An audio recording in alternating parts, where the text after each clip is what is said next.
workshop that we will post it on social media. So other people will be, can benefit from the information in this workshop.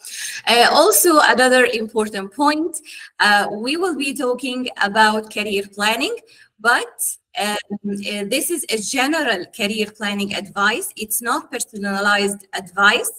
And for more personalized and customized advice, you have to seek a professional, and all decisions you take based on the information that we will exchange in this workshop is your responsibility.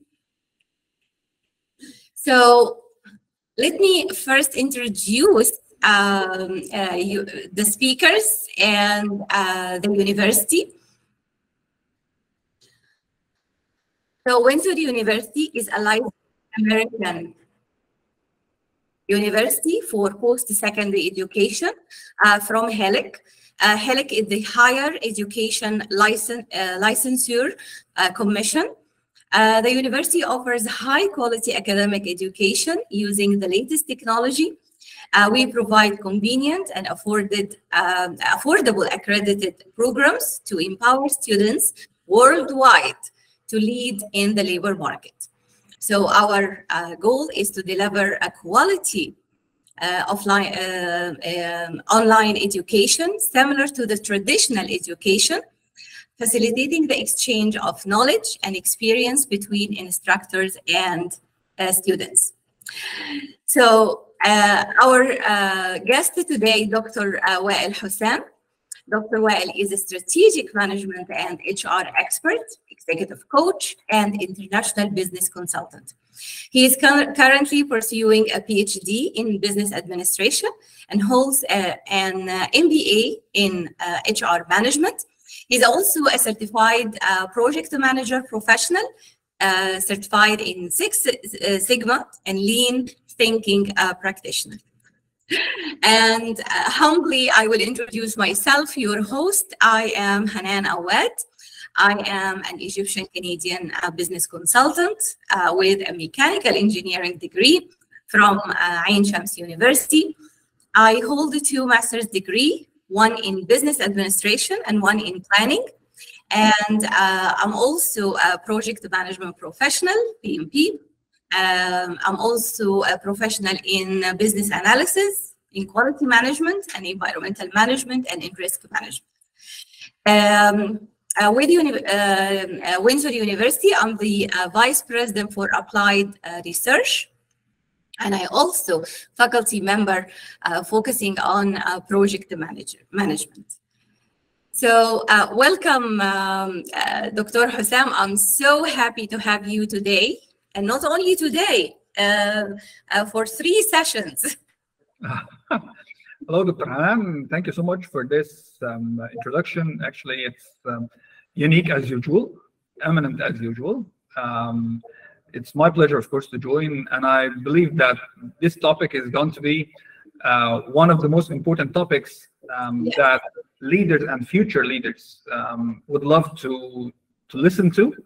And of course, I would encourage people to have paper and pen, like you said, and apply what we were going to say on their responsibilities, but they have to apply. Yes, yes.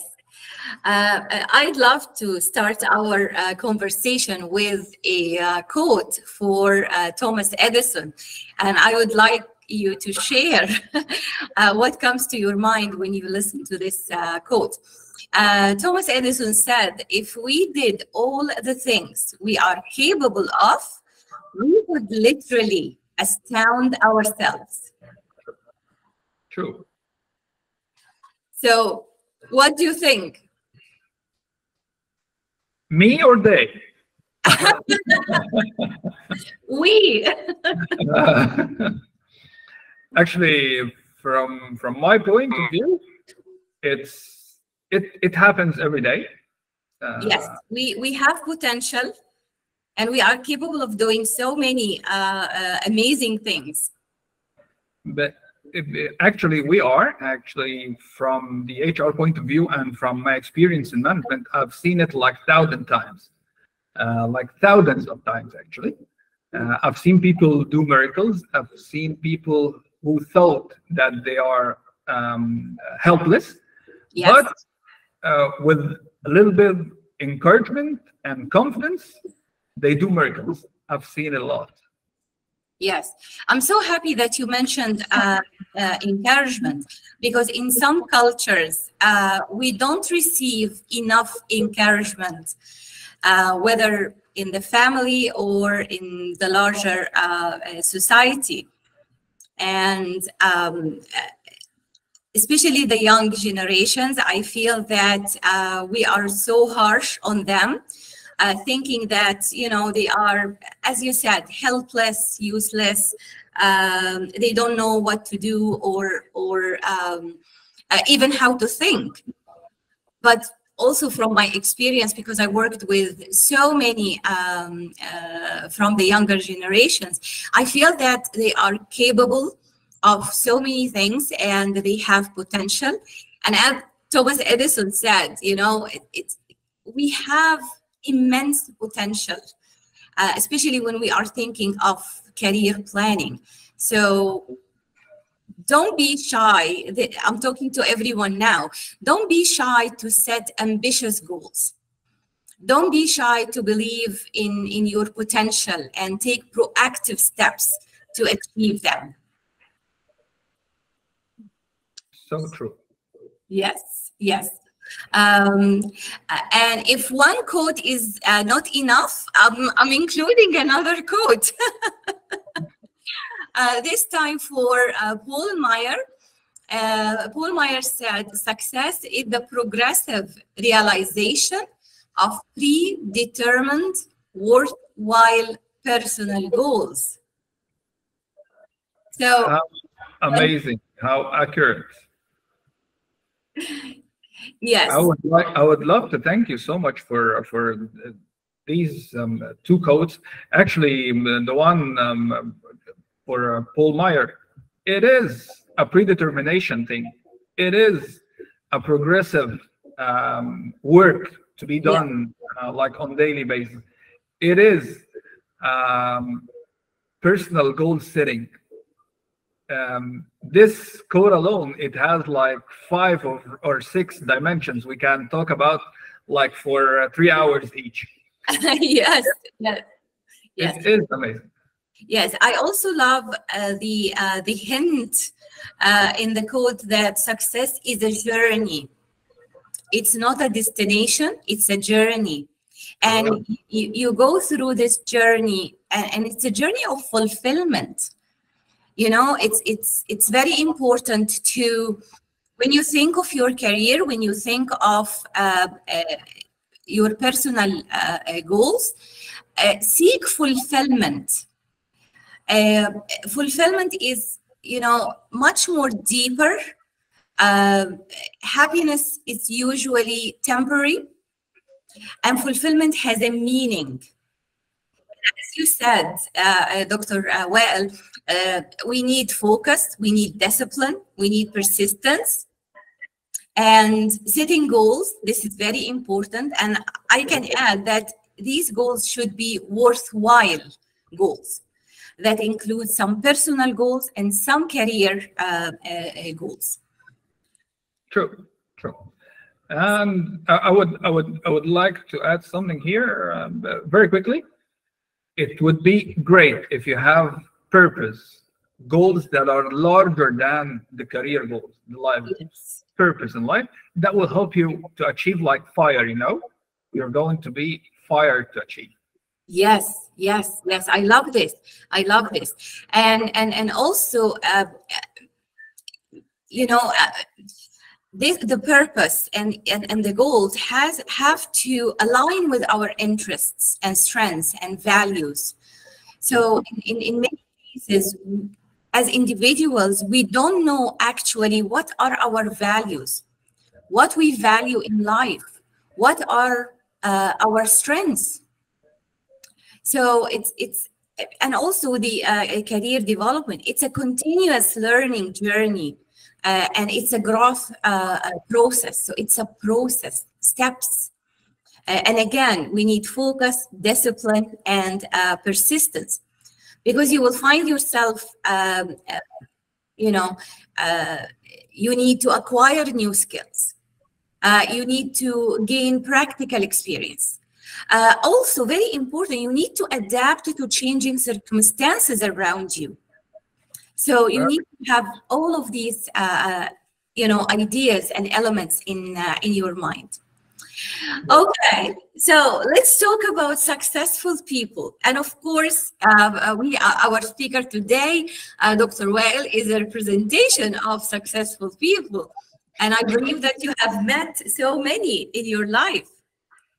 Well, thank you so much for describing me as a successful person.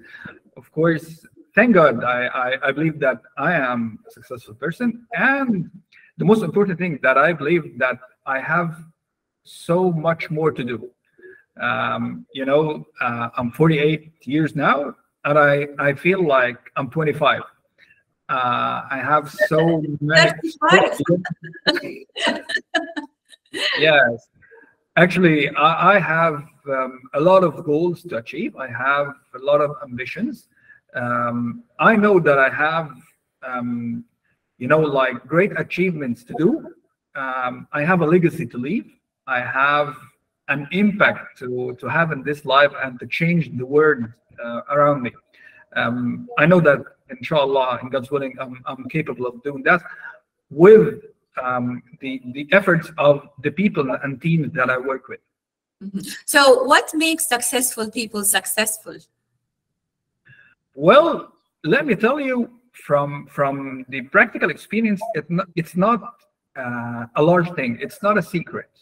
Mm-hmm. Or let me tell you that it's a secret that everyone knows. I love this. Yeah. When you ask any successful people, and this is a very good thing to do, to chat with successful people and discuss it with them. How did they achieve this? You'll find that they have like a routine. Mm-hmm. What we call a routine. This is basic thing, they have like a discipline. They mm-hmm. follow like religion. Mm-hmm. Consistency and persistence. Mm-hmm. And let me get back to underline the word routine. Mm-hmm. Generally, people hate the word routine. Yes. While the fact is, you need to have a routine first, then try to minimize it. Try to be more efficient in this routine. Mm-hmm. But you have to have a routine first. Mm-hmm. If you're going to ask any one of the richest, wealthiest, most successful people on planet Earth, you're going to find that they have a routine, certain routine they do every day. Mm-hmm. Mm-hmm. Of course, I believe that one of the most important things is reading, mm-hmm. reading, learning. There is a Chinese proverb that says, if you don't read for a week, your soul gets dry. Oh, it's the first time I hear this, the proverb. If you don't read for a week, your soul gets dry. Yeah. It's amazing. And I bet, as I know that you're a good reader, I've heard so. When you read, you find topics to discuss, you find new ideas to explore. Yeah. Either at home, and this is a very important dimension, mm-hmm.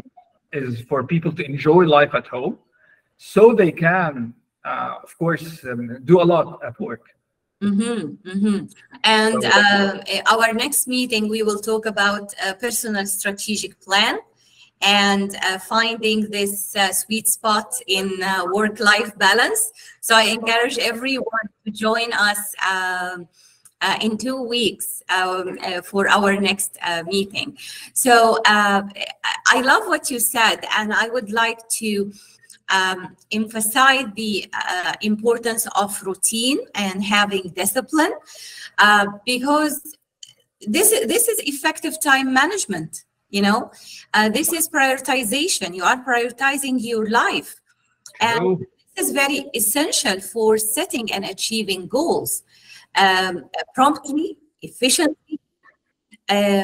Also anticipating potential challenges, and also developing contingency plans so we can adapt to the changing circumstances. Especially the past few years after the pandemic, it was evident that nothing is set in stone. Your life can change immensely in just one night. True. 1 second. True. So having a routine, it's not about rigidity. It's about creating flow in your life. True. And managing your time effectively, and prioritize your life also effectively. If I may interfere or add a bit in this point, you've mentioned a very important aspect, that uncertainty is the friend of everyone now. Yes. Uncertainty should be the friend of everyone now. Change and the ability to embrace change is a very important aspect in people's personalities.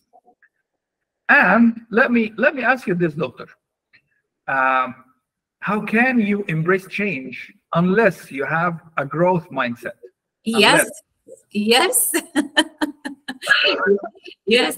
A growth mindset is very, very important. Of course, the concept of growth mindset emerged in around 2004 with so many research done, comparing two different mindsets, the fixed mindset and growth mindset. So fixed mindset is saying, I am like this. This is my personality. I will not be able to change. I was created this way. And this hinders you from trying different things, even exploring your own strengths and skills and capabilities to reach, different horizons. So yes, growth mindset is very important. And right now, even organizations are adopting growth mindset. True.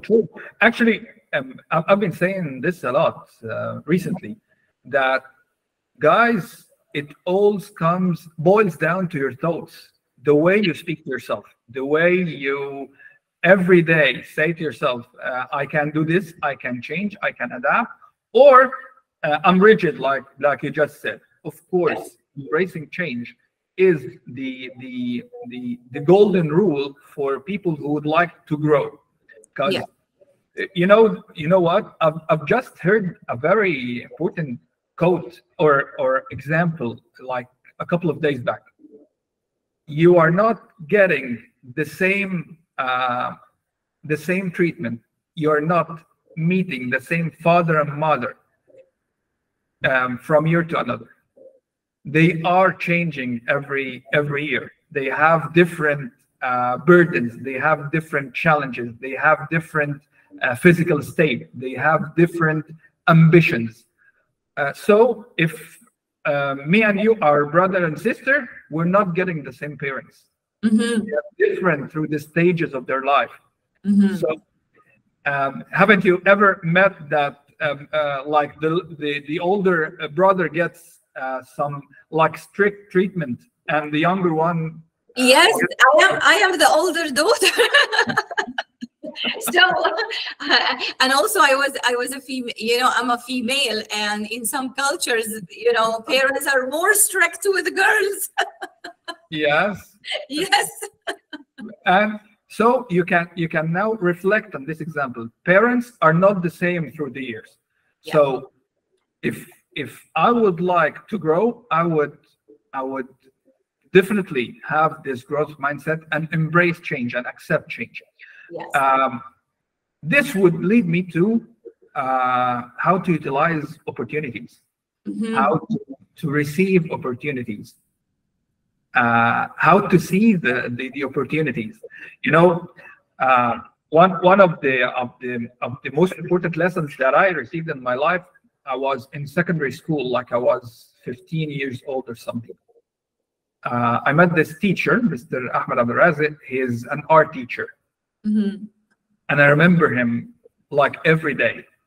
He taught us a very important lesson, that humans are creatures in need to see beauty. We are in need to see how life is created lovely around us, brilliant. You know, this alone gave me the opportunity to see how people act in smart way. How do they do kind things? You know, how the clouds move. How you can see a tree that is organized or implanted in a different or unique way. This is how you see opportunities, my friend. So allow me to share a story quickly. When I started my career, as quality assurance engineer, young junior engineer. And then I moved to another country and I joined a consulting company. I was in the sales team. You know, my role was to phone HR managers to sell our training. Whoa. Yes, because we were providing training as well and other services. And one of the departments was the quality management system and environmental management system consulting. And I went to the manager of that department and I asked him, I want to join your department. And he said, no, you are so young. My consultants are 50 years old plus.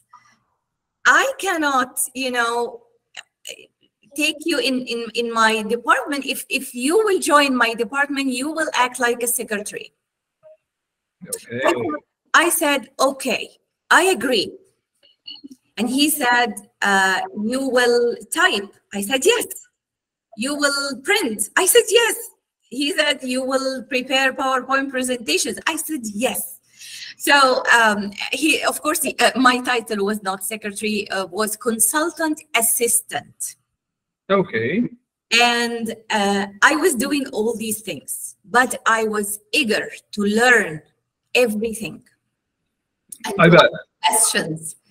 So I always went to him with questions. Why we do this? Why we write this? What's the meaning of this? How we apply this? And then I started to ask that I attended their meetings. Okay. So in 1 year, I became assistant consultant. So from consultant assistant doing, admin work to assistant consultant. And in 5 years, I was managing a department.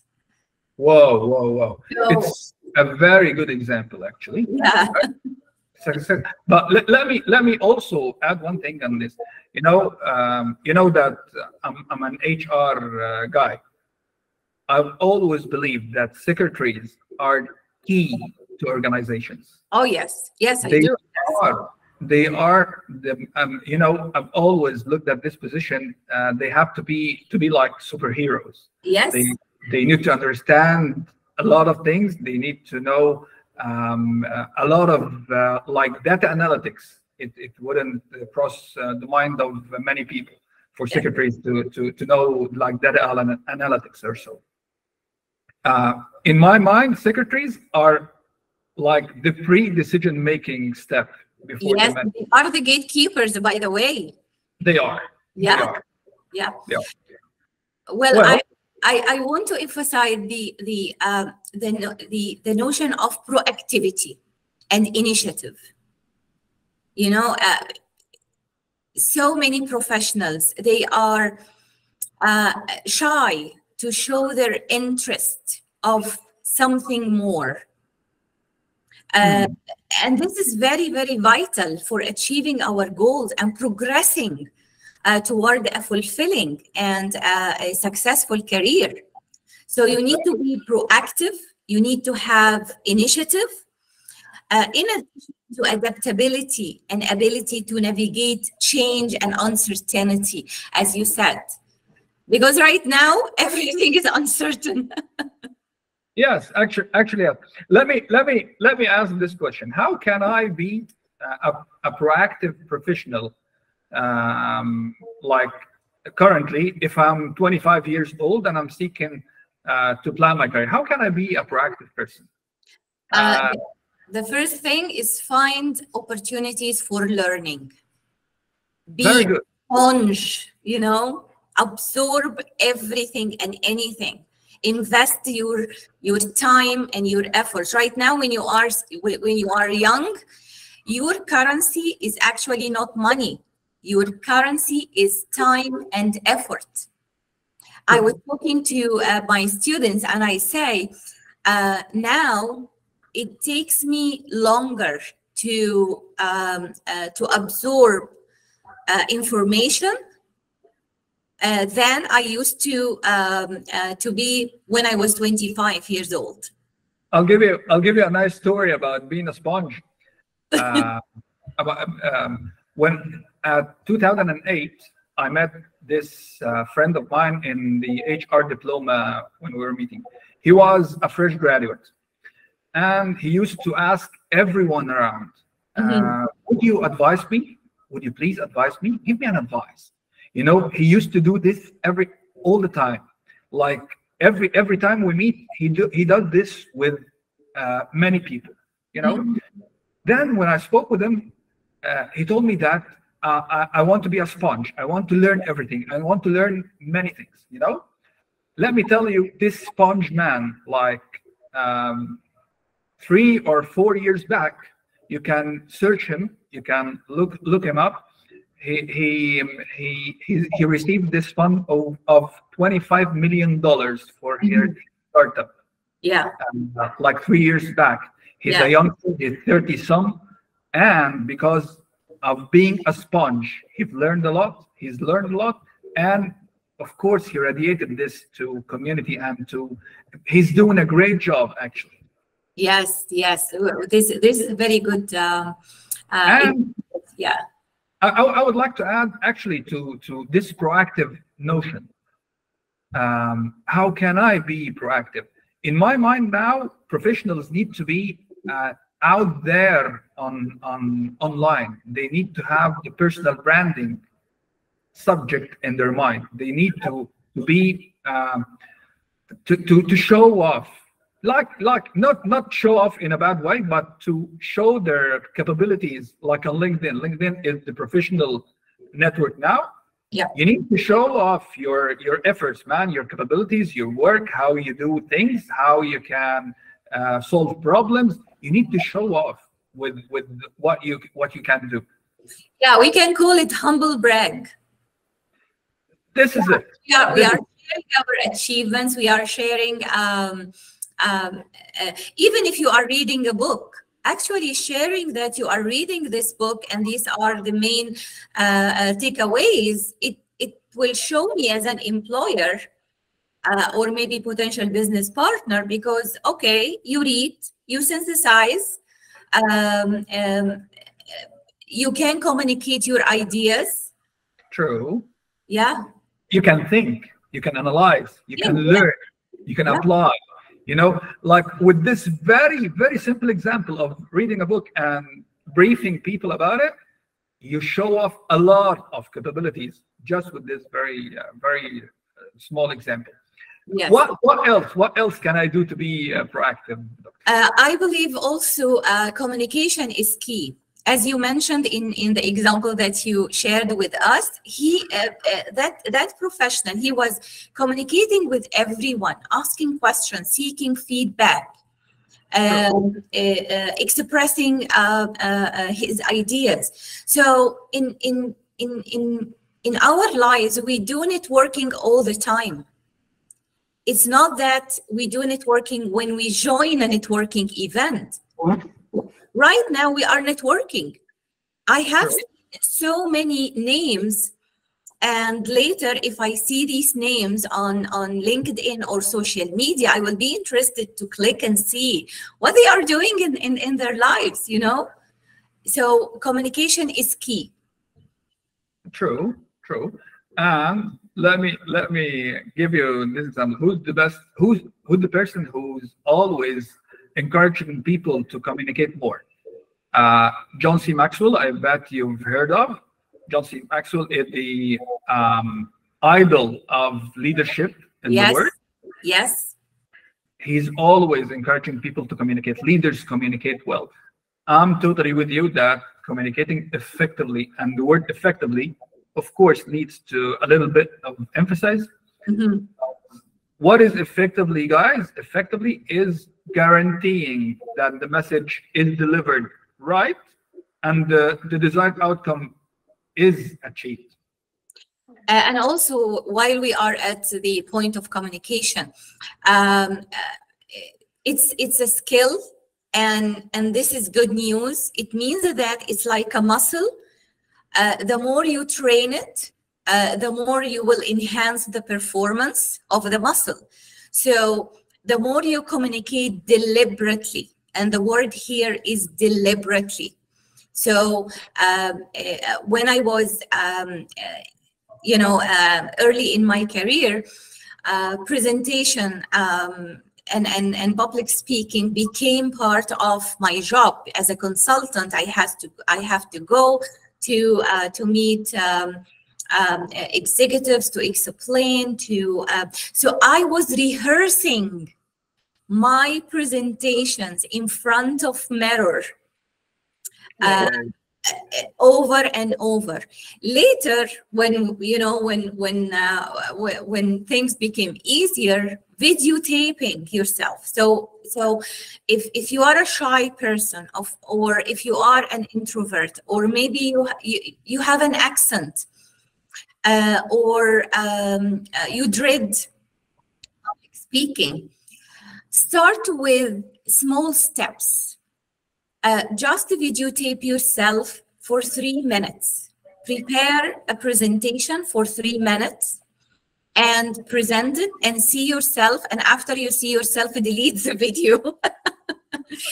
And do this every day. I was working with a young engineer, and she was extremely shy, extremely introvert. And I told her some tricks. Don't look people in the eye. If you have some distance, you can look at their foreheads. Okay. Yeah. So because she was intimidated by eye contact. Okay. And videotaping herself over and over and over, and within a few months, she changed. Okay, I bet that would change a lot. Very good tip, actually. I will try to use it. Yeah. I'll try to use it. Tell me, doctor, about resilience. Oh, you tell me. Well, the word resilience comes because I'm a mechanical engineer. So actually, it comes from metallurgy. It's a quality of metals. Okay. So if you have a rod and you have a force on this rod, okay, and there will be some deformation in the shape of that rod. If you remove this force, the rod will bounce back. Okay. So the more resilience this metal has, the more ability to bounce back to its initial state. Okay. For humans, also we need resilience. And even now, we talk about resilience when we talk about ecosystems, when we talk about society. So, and there are some statistics say that we face some setbacks every 6 months. Okay. Every month, you will have something in your life. Maybe you are sick. Maybe someone else important in your life sick. True. Maybe you get a new manager. Maybe you move to another place. True. So the ability to go back to a normal state after a setback, this is very important. And again, I can go back to the pandemic. During the pandemic, so many people got depressed and they thought that life will never be the same. We have lost human touch. We will be confined to our homes and so many things. But collectively as a human, we bounce back because we are resilient. Yes.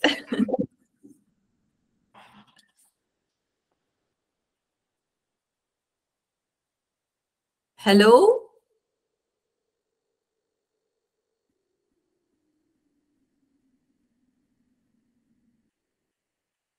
Hello, Dr. Wael. We lost you.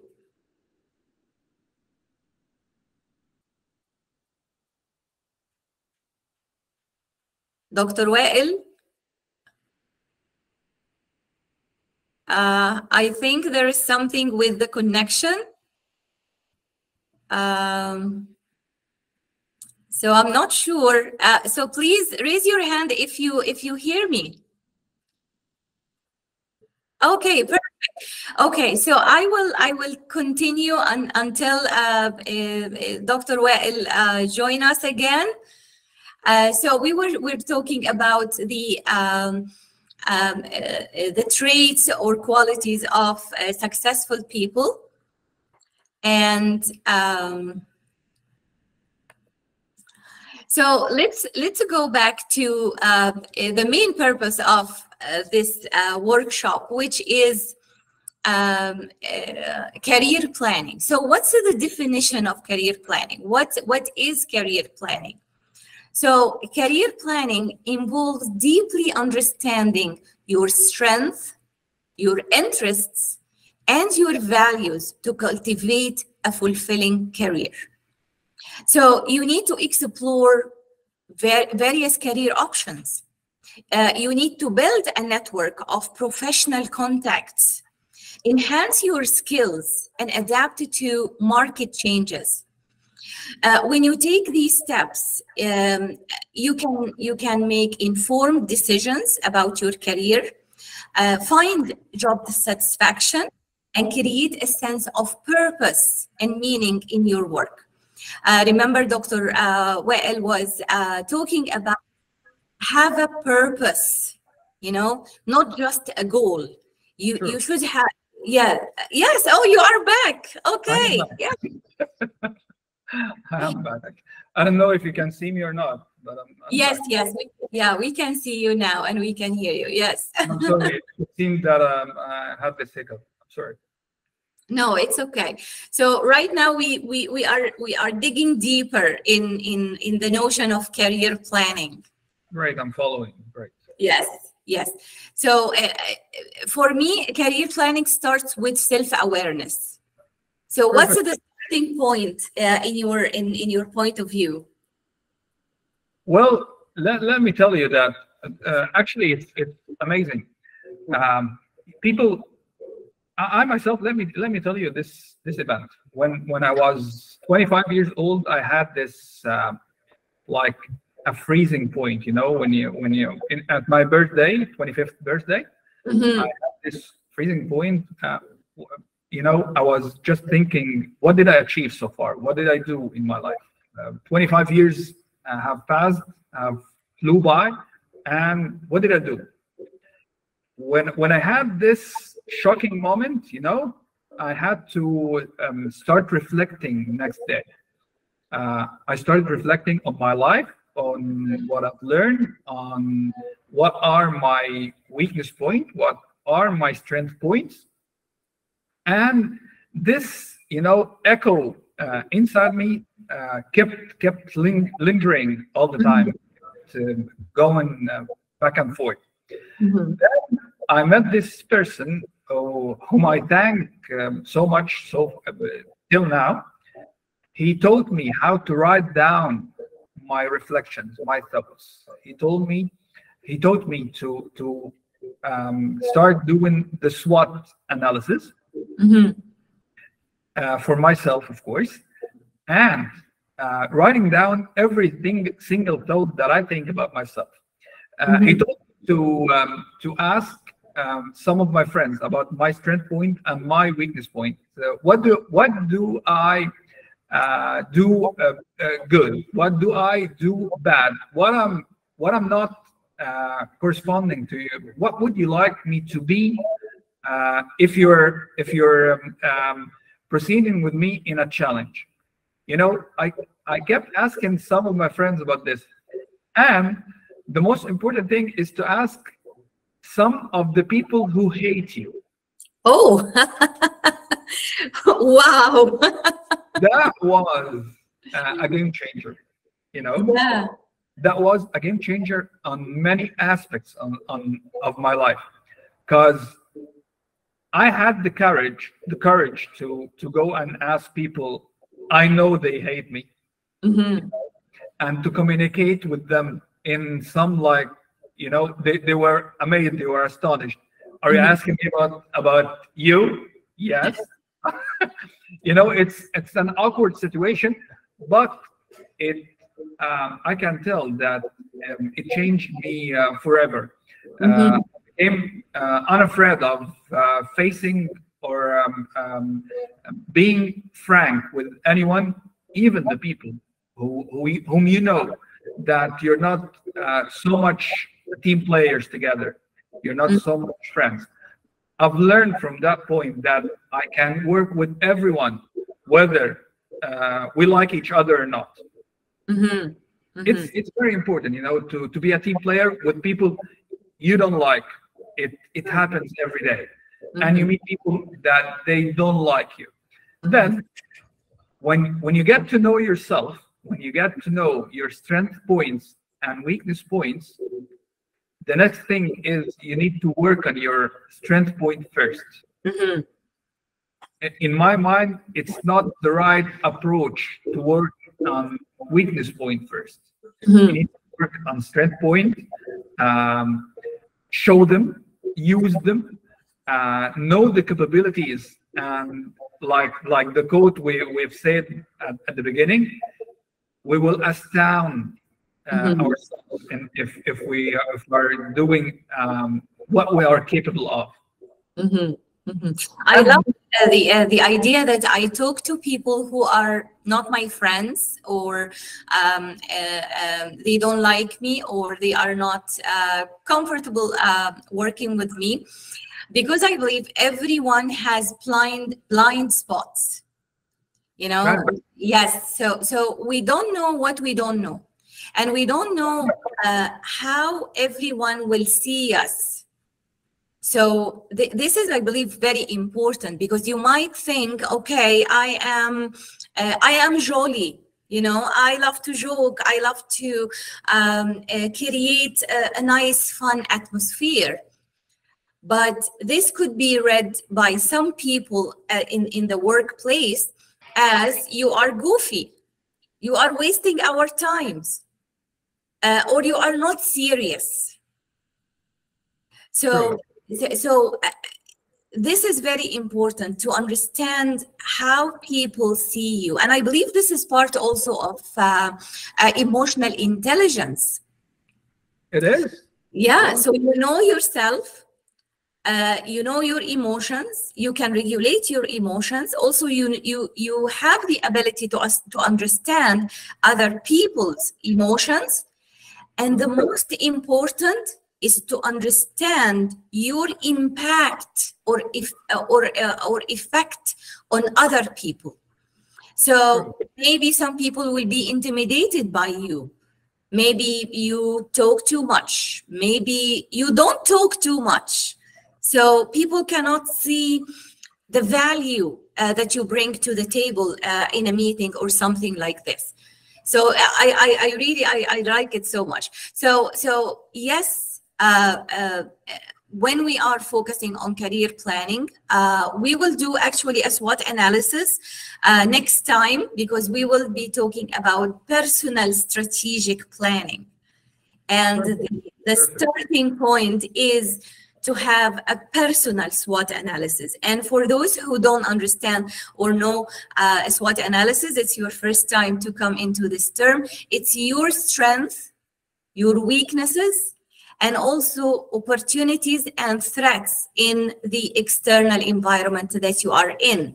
So this is very, very important, and we will do it in 2 weeks together. Also, Doctor, would you mind to take like 2 questions, a couple of questions? We have like 2 raised hands here.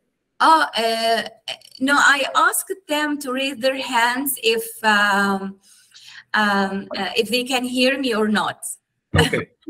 Yeah. So if you have questions, please write it down in the messages, so we can answer those questions at the end of our meeting, because we are running out of time. So let's move. We have so many things to cover. So when should you do career planning? Oh, oh, this is a critical question, actually. Mm-hmm. Let me tell you, when I lived, I will reflect on my real life experience. No, I've done a career planning once when I was in the secondary school. Mm-hmm. That was an amazing one, actually, because I thought of what would I like to be, what can I do most, and let me tell you that the surprise that I've joined what I planned already. Thank God, of course, it's a blessing. Then at this very shocking moment that I told you about at 25th anniversary, I did another one of career planning. That was, you know, like I had this major stop in my life. You know, I need to determine my purpose in life. I need to revisit my plans in life. Mm-hmm. So I had to do another stop, and that was an enlightening one. Then at the doorstep of my career shift, my major career shift, I had to do one more career planning, and that one was, of course, huge, because it led to a major career shift, where I lived the military life. I used to be an officer, a military officer, and I lived it at the age of 32 years old, and I joined the civilian life. And of course, I needed to think of what would I do in my life, what would I love to do. Mm-hmm. And then I had to, of course, do the SWOT analysis and explore the possibilities, the different careers available, and of course match them together.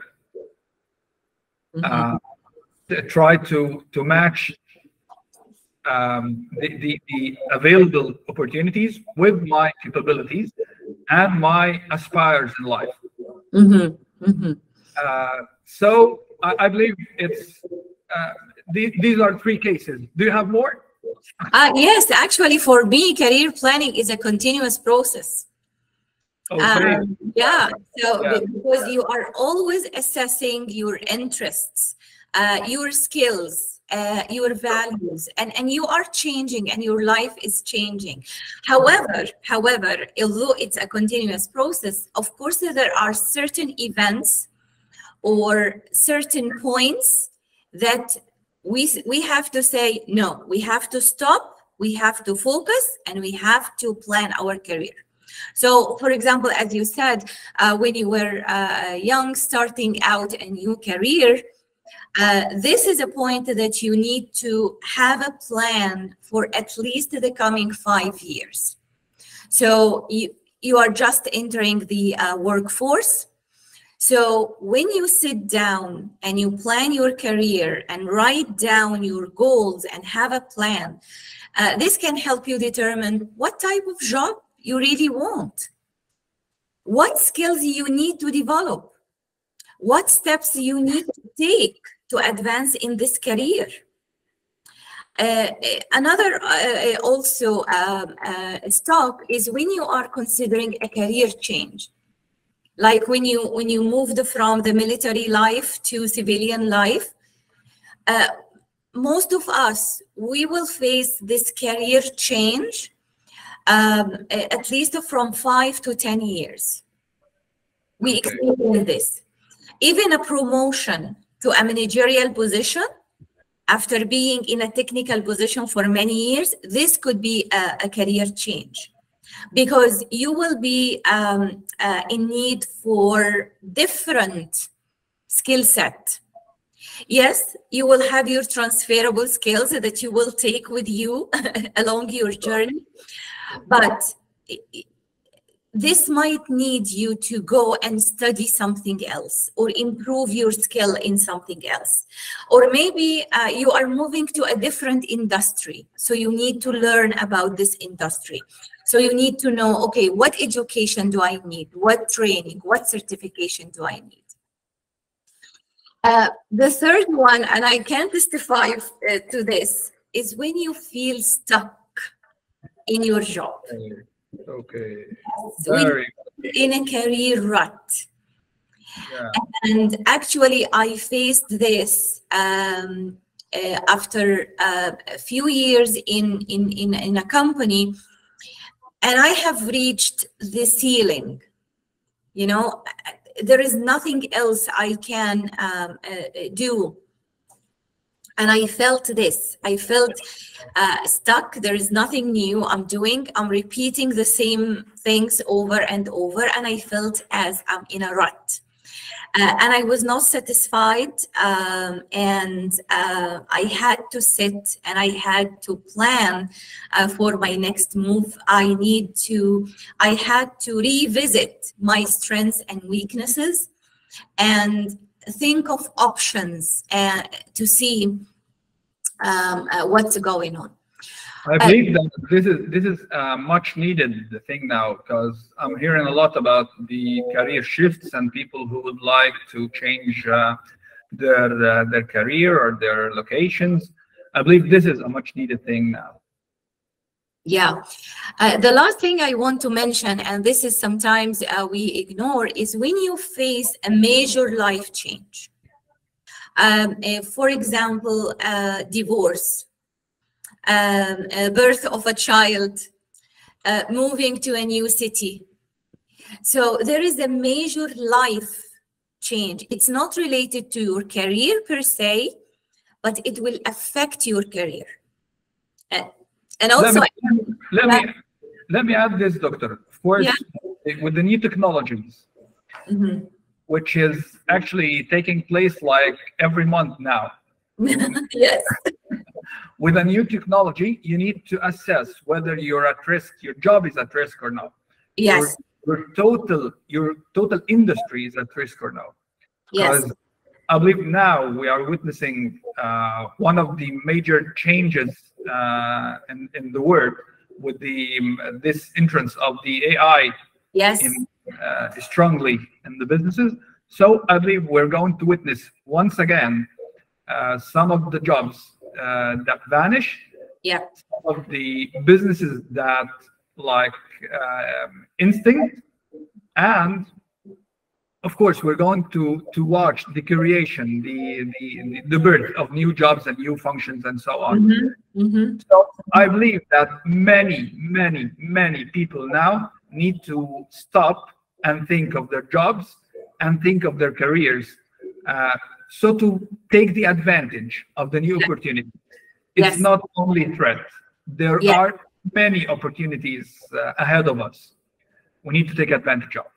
Yes, yes, I totally agree. I totally agree. So what are some mistakes or pitfalls that professionals do when they are planning their career? Before opening this topic, do you think that we're going to finish it today, or shall we just? No, if they approve, we can take like 10 minutes extra. Can we take 10 minutes extra from your time? Well, let's have a vote, guys. If you're going to raise hands. Okay, yes, we have thumbs up. Yes, we have thumbs up. Yes. Okay. Anyway, if you have to leave because of your commitments, as I said, this is a recorded event, and we will post the recording so you can catch up this the last few minutes. So yes, let's go on. Okay. So the mistakes and challenges. Alex, I will post it as soon as possible. Where? Where I will post it on LinkedIn. At the university, at the university, Windsor University page. Great. Well, let's see what are the challenges, the pitfalls. Let me tell you one of the most important things in my life. We agree on the lack of self-awareness. We agree on because basically, guys, human need to know about themselves. I need to know about myself, and of course, I can do this regularly. You know, like annually or every 2 years, because I change, guys. You change. You learn new things, and this is very important because in my mind people don't recognize the stage that they are in. They don't recognize that, for example, they are in the middle of the stage of being a fresh graduate. Well, how long would this stage take? Like, for some people it will take a couple of years, for some people it will take a couple of months. So you need to be aware of the stage you're in the middle of, so you can plan, you can approach the new stage. When you're really doing or having a good plan to enter the new stage. I'll take this very example to like the midlife stage.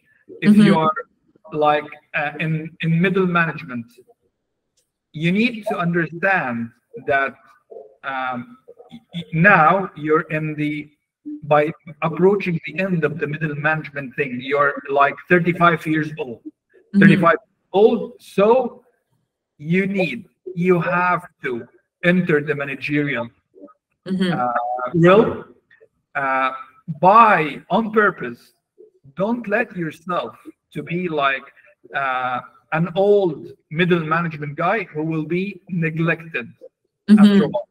You need to prepare yourself. You need to be ready. Or downsized. Of course, or the work, layoffs and so on. God forbid. I believe so. Assessing the situation and knowing the current stage is a very, very important thing. Let me add one more thing. Is now it's the time to work on the weaknesses. you need, of course, as I said before, we need to work on the strength points. We need to show them. We need to master them, you know. Then we need to work on the weakness points. Then we need to leverage them and turn them into strength points. Because believe it or not, doctor, if I have a strength point like you mentioned before, the poor communication skills, and I imagine that I can do analysis. I'm a computer person, you know. I love to be face to face with my laptop. Then the weakness point, I work on my communication skills, and I turn it into a strength point. So with the mindset of the analytics mindset and being able to communicate, that would turn me into an expert in the eyes of my peers and colleagues and so on. Yes. Yes. So turning a weakness point into a strength point is a great thing to do. It's a great challenge, I know, but it's a great opportunity if you can see it this way. Well, I summarized some of the pitfalls and the challenges that we face. I came up with 12 points, and the beauty about this is that we will share this with you.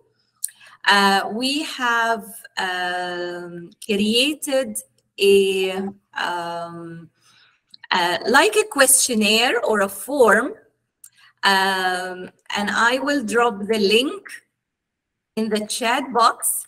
So please complete this form. And it has a summary of all the challenges or the pitfalls or the mistakes that you might be doing or you have done. And we will share the results with you next in the next event. So some of the mistakes or the challenges that we might do, and believe me, all of us have done some of these mistakes or pitfalls, is neglecting an aspect of your life. So you don't take into consideration your well-being or your relationships or your spirituality or your creativity or your creative side. Also viewing planning and development as a one-time event. So you need to do this to adapt and grow. So you need to schedule intervals where you sit down and think of your life and think of your career and the prospects of your career. May I add an ingredient to this? I've grasped this. Look to not considering shared goals. Oh, yes. If we are planning together, me and my partner, my spouse, yes, that would make a great difference. Believe me, guys, this is an experience that I've been through. Yes. I've been through the cons of planning alone, and I've been through the pros of planning together with my wife. It's amazing. It's amazing to have such joint forces toward shared goals. Yes, yes, and you know, also to plan or have a shared goals with your department. You know, as a department, where we want to go, where we want to flourish, what new skills I need to acquire. So we are wrapping up. So please, I will also post that link on LinkedIn to solicit your inputs, so we can share it with you next week. So let's leave it. Let's leave this slide till next time. Okay. So thank you everyone. I'm so sorry that we went a little bit over time. So please join us on Sunday, April 23rd at 10 a.m. EST. And we will talk about the power of personal strategic planning. And please follow the Windsor University LinkedIn page, so you can have access to all the takeaways that we will post eventually. And at the end, I thank you so much, Dr. Wael. I'm so happy to have this conversation with you. I'm looking forward for our next conversation. Thank you so much. Thank you so much. Thank you so much, and thank you so much, and thank you all of our attendees. I'm really appreciating taking the time. Yes. I would delightfully ask you guys to leave us some comments to know how did you see the session? Was it good? Was it bad? Please leave us some comments on LinkedIn. I would like to get the feedback, actually, please. Yes, yes, we are keen to see your feedback about the setup, and also tell us what in the future you want us to discuss. Yes, now I have Dr. Wael for only 3 sessions. We want to bring him more. Thank you so much. Topics you want us to share with you. Thank you so much. Have a lovely day, and I will see you in 2 weeks. Inshallah. Inshallah. Bye-bye. Bye-bye.